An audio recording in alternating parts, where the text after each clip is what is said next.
Démarre.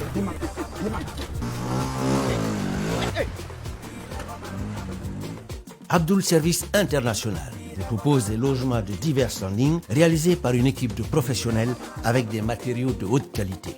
Devenez propriétaire d'une maison grâce à Abdul Service International, élu meilleur promoteur immobilier de la sous-région.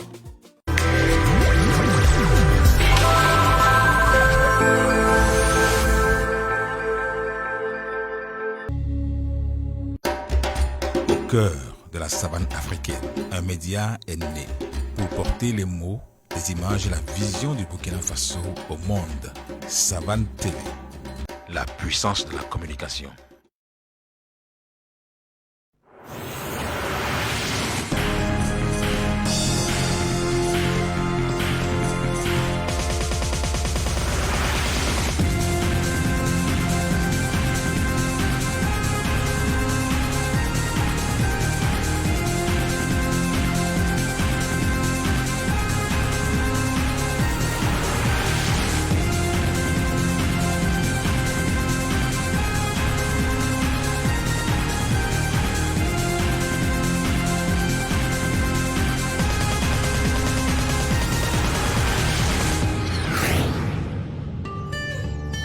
Savane TV, la télévision des nouvelles idées.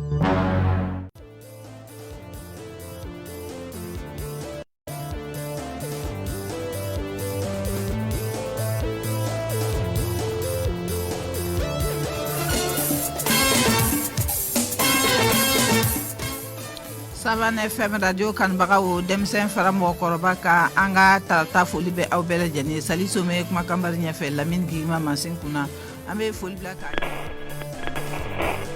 Savane FM 103.4, la radio des nouvelles idées.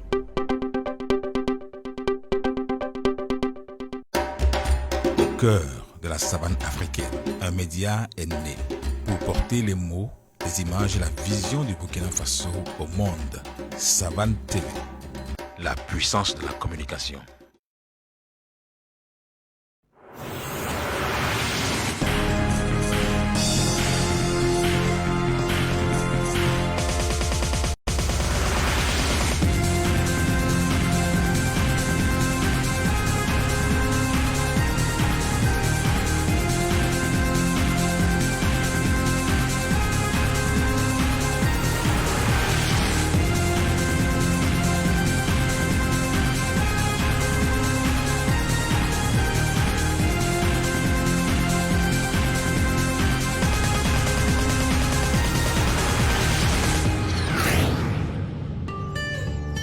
Savane TV, la télévision des nouvelles idées.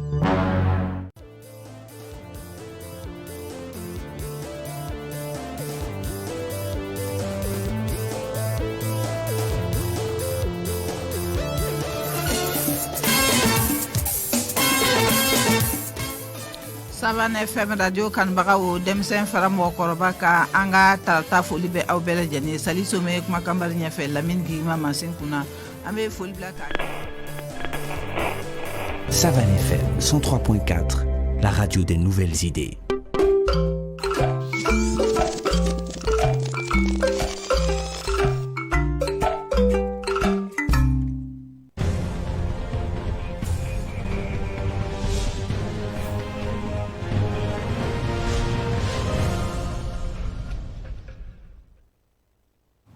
Fidèles et amis de la chaîne des Nouvelles Idées Savane TV, bonsoir. Merci de prendre le pouls de l'actualité sur la chaîne des Nouvelles Idées.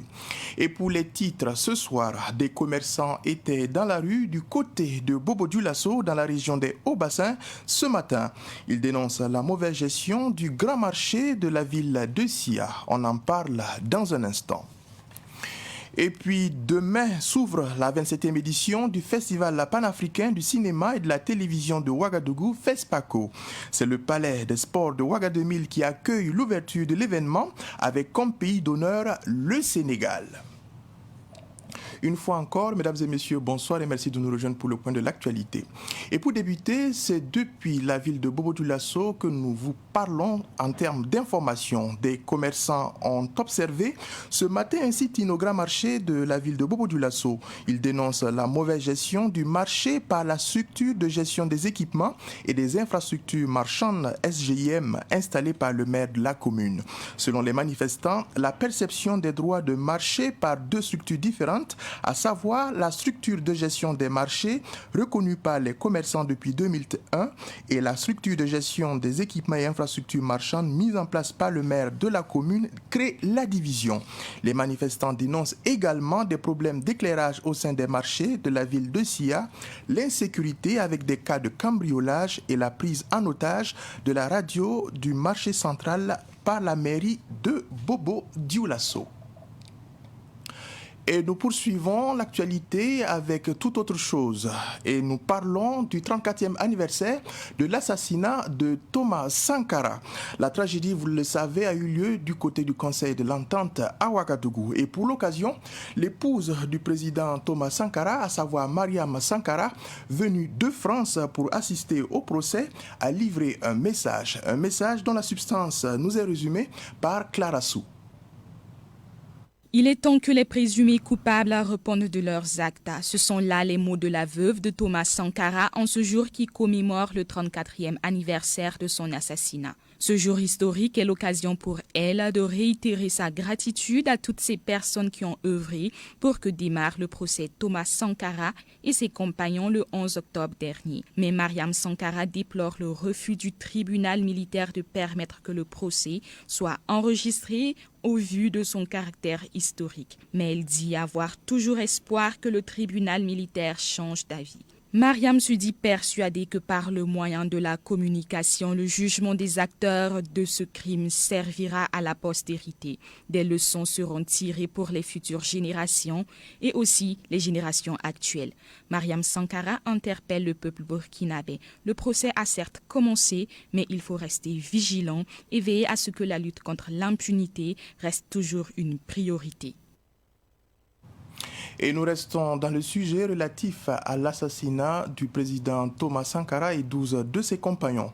Eh bien, sachez que c'est la croix et la bannière pour les riverains du quartier d'Agnoin, dans l'arrondissement 5 de Ouagadougou, pour accéder aux tombes de Thomas Sankara et ses 12 compagnons. Le cimetière de Dagnoin est devenu méconnaissable, selon les riverains. Un constat qui est réalisé pour nous par Abdoulaye Kinda. Le corps du président Thomas Sankara ne devait pas être déterré. Et on ne sait pas là où il se trouve maintenant. Normalement, il doit avoir un lieu où on peut voir son tombe. Voilà, selon moi, c'est comme ça. Même si ce n'est pas ici, on devait revenir l'enterrer. Il doit avoir un lieu où on doit l'enterrer pour que les gens sachent qu'il est ici. Et que, bon, comme ça, il n'y a pas un coin qu'on peut montrer que c'est son tombe ici ou bien... Bon, selon moi, on devait chercher un coin où soit l'amener ici, l'enterrer encore. S'il n'a pas de tombe, c'est que, bon, ça n'a pas de sens. Ah, nous m'en tordu. Yel hamane che. Tu pas la bête am le bandera so ba be ahe. Yamba releve.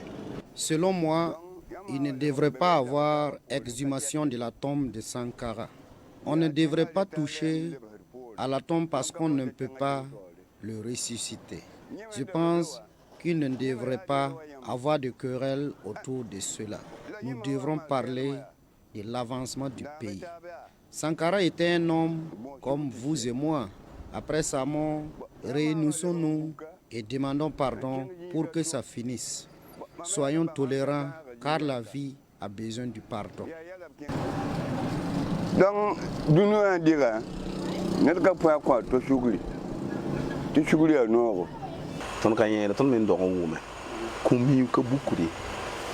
Dans le passé, on n'a jamais vu quelqu'un qu'on a déterré.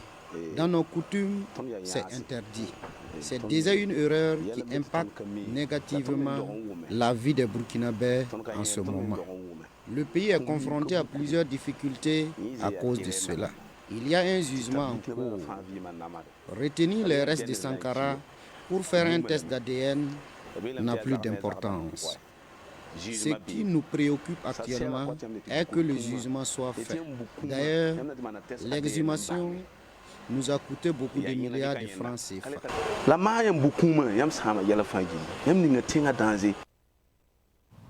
Vous aurez pu le constater, du côté de la technique, nous sommes allés vite en besoin. Vous venez de suivre à l'instant même les réactions de certains Ouagalais quant à l'exhumation de l'ex-président Thomas Sankara.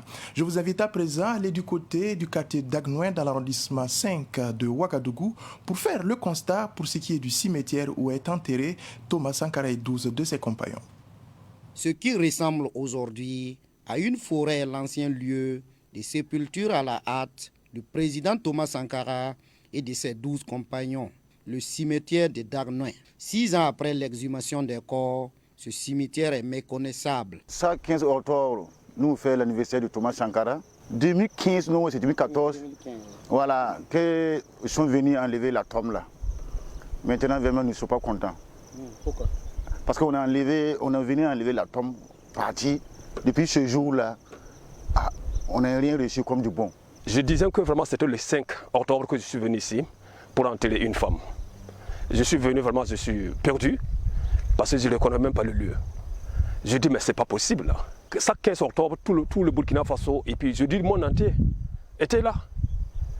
Mais je n'arrive pas à comprendre que et maintenant, bon, moi je m'appelle ça forêt classée. C'est forêt classée qui est là maintenant. C'est pas le cimetière. Donc, nous disons que vraiment, nous parlons la nuit et jour, insécurité. Bon, regardez là, dans plein capital, que le président Thomas Sankara était posé, enterré. À l'heure actuelle, personne ne regarde. On comprend alors pourquoi de nombreux citoyens sont mécontents, surtout ceux qui se réclament de l'idéal du président Thomas Sankara, comme Mathurin Nikiema, président de l'association Namanagab Zanga. Ça fait honte dans notre pays. Donc je demande, le premier responsable c'est qui? C'est la mairie, arrondissement 5.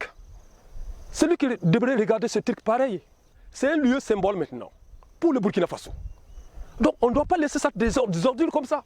Qui je mette Sankara, elle disait un révolutionnaire. Mais pourquoi à l'heure actuelle vraiment, où le capitaine Thomas Sankara a enterré, que ça devienne des ordures? Là on n'est pas d'accord dans ça. Dès que vraiment, ce n'est pas le copie qu'on veut. On veut les actes concrets. Sankara est venu pour le peuple burkinabé, et particulièrement du monde entier. On ne peut pas savoir qu'aujourd'hui, Dagnoin, ça devient comme ça. Les riverains du cimetière de Dagnoin réclament le retour des corps exhumés en 2015, là où ils étaient depuis 1987. Cela permettra, selon eux, de mieux lutter contre l'insécurité. Normalement, on doit revenir enterrer le corps ici. Parce que le président, il est mort, c'est ici qu'on a enterré, au cimetière d'Arnois. Bon, juste aujourd'hui, on a enlevé, mais le coin là, ce ne serait pas bon maintenant. Chaque année, nous, on fait l'anniversaire. On fait l'anniversaire. On vient, on enlève tous les herbes. Voilà maintenant. Donc vous n'êtes pas content? Je ne suis pas content. Ce n'est pas moi, c'est tout le monde. C'est tout le monde. Nous ne sommes pas contents. Les plus radicaux dénoncent même l'exhumation des corps. Ils pensent que cela a contribué à mettre les Burkinabés en insécurité et à les éloigner de la réconciliation nationale. Et c'était le dernier élément pour ce qui est consacré à la page du 34e anniversaire de l'assassinat de Thomas Sankara et 12 de ses compagnons. Et pour la suite, on parle 7e art. Je vous le disais en titre, c'est demain, samedi 16 octobre, que s'ouvre la fête du cinéma africain au Burkina. La 27e édition du Festival panafricain du cinéma et de la télévision de Ouagadougou FESPACO va se tenir du 16 au 23 octobre. Sous le thème Cinéma d'Afrique et de la diaspora, nouveau regard, nouveaux défis avec le Sénégal comme pays d'honneur. Cette année, sur plus de 1000 films inscrits, 17 ont été retenus dans la catégorie long métrage de fiction pour la course pour la récompense suprême, les Talons d'or de Yenenga. Les réalisateurs des 17 films en lice sont issus de 15 pays du continent, dont le Burkina Faso, qui sera représenté par Boubacar Diallo avec son film Les Trois Lascars. Le public est attendu demain au Palais des Sports de Ouaga 2000 pour la cérémonie officielle d'ouverture.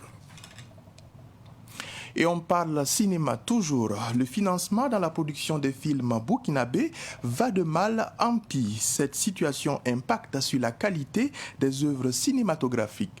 Et pourtant, des taxes sont prélevées pour faire face à ce manque de financement. C'est ce dont nous parle Pakisba Mariam Ouedraogo.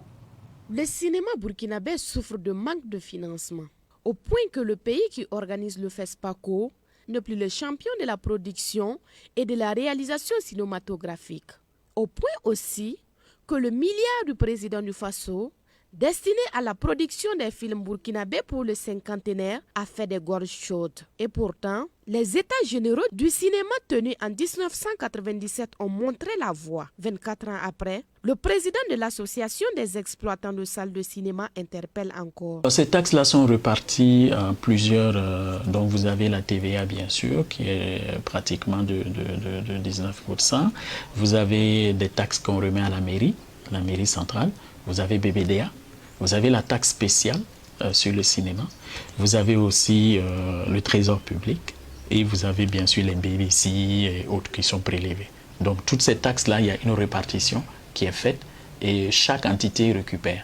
Maintenant, malheureusement, quand ces taxes arrivent là-bas, nous n'avons pas de retour. C'est ça qui fait l'inconvénient. Parce que quand vous prenez les autres pays qui se sont développés, que ce soit les États-Unis, la France, le Nigeria, Bollywood, toutes les taxes qui sont prélevées au niveau du cinéma reviennent toujours au niveau du cinéma. C'est-à-dire que c'est ça qu'on revient en soutien pour aider justement les cinéastes. C'est pour cela là-bas, vous voyez que chaque 2 ans, on change l'équipement d'une salle de cinéma en intégralité. Voilà, pour permettre, parce que les commodités permettent justement à la clientèle d'être à l'aise et de continuer à aller au cinéma. Voilà. Nous avons la chance ici d'avoir la clientèle. Nous avons la chance ici d'avoir des cinéphiles. Et malheureusement, nous n'avons pas de salle de cinéma. Et tout le monde est là, on continue à tirer, comment on appelle ça, les missiles sur les exploitants de salles de cinéma en disant non, et ils doivent se débrouiller. Non, les institutions financières ont du mal à nous accompagner parce que les coûts sont élevés et que les taxes qui sont là-dessus sont trop élevées. C'est dans ce contexte que s'ouvre ce samedi la 27e édition du festival. Les 3 Lascar du réalisateur burkinabé Aboubakar Diallo est le seul film burkinabé dans la compétition officielle long métrage en course pour les talons d'or de Niénéga. Pour leurs épouses. Ces 3 Lascar-là, ils méritent une bonne leçon. Vous avez tellement peur de vos femmes que vous pissez dans votre froc. Ta gueule, Patrick! Ces Burkinabés s'illustrent aussi timidement dans les catégories courts-métrages, documentaires, films d'école, séries télé et autres. Au total, 29 films burkinabés sont en compétition à ce FESPACO sur 239 films, soit 12%. Et puis, la 4e édition des rencontres musicales africaines 2021, en abrégé l'EREMA, a ouvert ses portes hier à Ouagadougou. 3 acteurs culturels africains ont reçu des trophées des mains du promoteur d'EREMA, Alif Naba. C'était à Canal Olympia, du côté de Ouaga 2000. Le film de la cérémonie avec Pakisba Mariam Ouedraogo.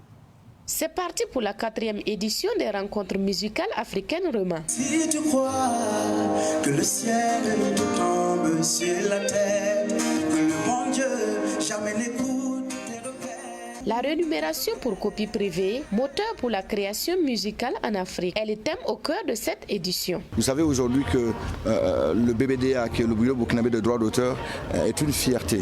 Cette fierté-là, beaucoup ne le reconnaissent pas parce qu'on ne sait pas ce qui se passe réellement. Et la copie privée, beaucoup de gens ne connaissent pas. Et nous avons voulu donc que cette édition d'EREMA se penche sur la question et reconnaisse le travail qui est fait, reconnaisse le Burkina Faso qui brille et le mettre au service un peu du continent pour que ce soit appliqué un peu dans les autres pays. Au moment où il invite les autres pays à s'inspirer du Burkina Faso, Alif Naba reconnaît les efforts qu'ils font déjà. Aujourd'hui, quand vous prenez le festival Amani que nous avons récompensé, est un festival qui, au niveau de l'Afrique centrale et de l'Afrique de la zone des lacs, est un festival qui est un exemple du point de vue humain, parce que c'est un festival qui réunit les gens, du point de vue solidarité, et aussi surtout parce qu'ils ont un modèle économique qui est tout à fait innovant et qui est viable, qui marche très bien. Beaucoup de femmes, il y a près de 750 750 bénévoles, il y a des centaines de jeunes qui travaillent autour, il y a de l'entrepreneuriat qui est créé, il y a aussi des modèles économiques tout nouveaux qui n'existent pas dans notre modèle à nous et qu'on a voulu donc récompenser. Aussi les Koundé, parce que ce sont des événements importants, les Koundé aujourd'hui, l'un des rares événements de récompense qui reste encore sur le continent.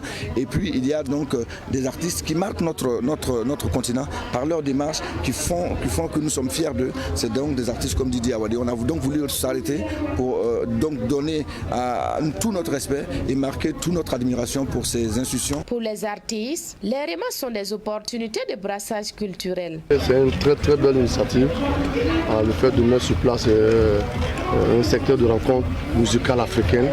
Déjà, c'est le frottement même déjà, voilà, qui est permis à les artistes de se produire devant les invités venus de partout. Alors c'est très très important pour une culture d'un pays. Les musiciens, ils se plaisent bien, ils ne peuvent pas mieux faire que de passer par le brassage culturel. Donc pour moi, le brassage culturel, il n'y a rien de tel parce que c'est le cadre. C'est des moments pour nous de rencontrer d'autres artistes. C'est le moment pour nous de prouver aussi qu'au pays, au Burkina, chez nous, on a des talents. C'est le moment pour nous, il y a tellement de choses. Donc pour nous, le REMA vraiment est la bienvenue. Et on souhaite vraiment longue vie au REMA parce que vraiment, on ne peut pas avoir mieux que ça. Cette 4e édition des REMA qui se tient du 14 au 16 octobre est parrainée par Aruna Kabore, ministre en charge du commerce, et Bachir Ismaël Ouedraogo, ministre en charge de l'énergie.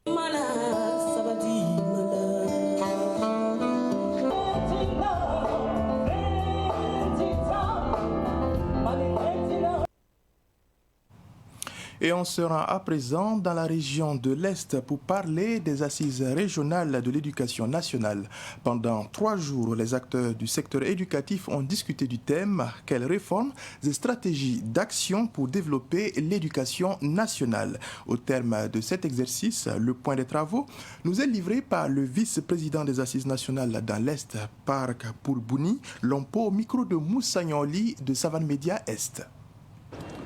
Au cours de ces 3 jours de discussion, nous avons compris que nous sommes en train de vouloir mettre l'école burkinabé dans l'histoire. Parce que vous n'êtes pas sans savoir, comme j'ai dressé le tableau, que l'école burkinabé ne pouvait pas avoir 50% de réussite au bac. Et que tous ceux qui passent par l'école burkinabé aujourd'hui, il y a au moins 1 sur 2 qui ne peuvent pas gagner du travail à cause du système qui n'est pas bien. Aujourd'hui, nous sommes en train de réfléchir. L'école doit avoir quel enseignant? L'école doit avoir quel apprenant? L'école doit avoir quel accompagnateur? Quel acteur pour permettre à l'école de produire des élèves de qualité, de produire des équipes de paix, de produire des enfants qui ne sont pas violents. D'abord, les propositions intéressantes qui sont ressorties au cours de ces 3 journées, comment faire d'abord pour améliorer les modules d'apprentissage. Comment faire pour améliorer l'apprentissage même au niveau des enfants. Et comment amener notre école à s'adapter au mode de recrutement des grands employeurs. Parce que vous savez, le problème, une chose est de former, mais l'autre chose est de permettre à l'enfant de pouvoir bien compétir. On a dit l'école pour tous, mais si 50% moins de 50% ne peuvent pas réussir à l'école, ça nous amène à dire que l'école n'est pas pour tout le monde. Autre actualité pour poursuivre, mesdames et messieurs, le salon de la publicité et de l'édition en abrégé SAP va se tenir du 11 au 13 novembre prochain à Ouagadougou. L'annonce a été faite ce matin au cours d'une conférence de presse à Ouagadougou en présence de Daouda Yamouego. Le salon de la publicité et de l'édition SAP se tiendra sous le thème « Viabilité et innovation des métiers de la publicité et de l'édition ». Ce salon vise à promouvoir les métiers du secteur de la publicité, de l'édition et des arts au Burkina Faso, à en croire Christophe Yamouego, commissaire général du SAP. Les objectifs que nous visons, c'est d'abord fédérer les énergies et crédibiliser le secteur d'activité, lui donner la place qu'il faut. Parce que très souvent, on pense que la communication est superflue. Quand il y a un problème, le premier budget qu'on coupe, c'est ça. Or, au contraire, c'est le budget qu'il faut maintenir. Voilà, donc c'est déjà ça. Deuxièmement, c'est de sensibiliser l'administration, l'État à travers ses démembrements. Dire aux impôts nos difficultés dans l'application de leurs textes et ce que nous espérons et nous attendons d'eux. Parler avec le ministère de l'Enseignement par rapport à ce que nous attendons, des compétences que nous recherchons, des formations que reçoivent les étudiants pour qu'ils puissent adapter les curricula. Pouvoir mettre en place des processus et des barèmes de prix, tout ce que vous voulez, qui vont permettre en fait un essor de la profession. Au cours de ce salon, les jeunes de moins de 25 ans seront également en compétition pour le prix du meilleur publicitaire et celui du meilleur graphiste. Et pour la suite, on dira bonne nouvelle pour notre compatriote, juriste et diplomate Minata Samaté. Avec 45 voix sur 46 votants, elle a été élue ce vendredi 15 octobre 2021 commissaire à la santé, aux affaires humanitaires et au développement social de l'Union africaine UA. C'est l'une des décisions majeures de la 39e session ministérielle du Conseil exécutif de l'Union africaine qui se tient à Addis Abeba en Éthiopie. Minata Samaté était auparavant, et ce depuis 2016, commissaire aux affaires politiques de l'Union africaine. Mesdames et messieurs, c'est avec une triste nouvelle que nous nous quittons. Le prédicateur burkinabé Jafarma Emma Ouattara alias Jafar a tiré sa révérence ce 15 octobre. C'est de lui que nous parle Clara Monessou. Le maître coranique, théologien et prédicateur Jafar, de son vrai nom Jafarma Emma Ouattara, est décédé ce 15 octobre en Côte d'Ivoire des suites de maladie. Très connu à Bobo-Dioulasso dans les Hauts-Bassins et un peu partout au Burkina, il est fondateur du comité culturel de la génération des Trois Testaments. Né dans la province de la Comoé, région des Cascades, il a débuté son éducation coranique dans la commune rurale de Bondokui, dans le Mouhoun, avant de poursuivre sa recherche de connaissances spirituelles et religieuses au Mali, au Sénégal et dans plusieurs autres pays africains. Hors du Burkina et pendant une dizaine d'années, il apprendra à mieux connaître et comprendre la Bible et le Coran. À son retour au Bercail, il créa une école médersa à Bobo-Dioulasso. El Hadj Jafar était connu pour ses interventions sans langue de bois sur les sujets politiques, sociaux et religieux. Sa pratique et ses prêches reposaient sur les deux livres saints que sont la Bible et le Coran. El Hadj Jafar est décédé à l'âge de 77 ans. Et on dira paix à son âme et beaucoup de courage à son entourage. Et sur justement cette information, nous pensons particulièrement à la prière, sachant que la prière sert pour nous à échanger avec Dieu. Quant à la méditation, elle nous sert plutôt à l'écouter. Merci à vous qui avez été de la partie ce soir. Très bonne suite en compagnie de nos programmes.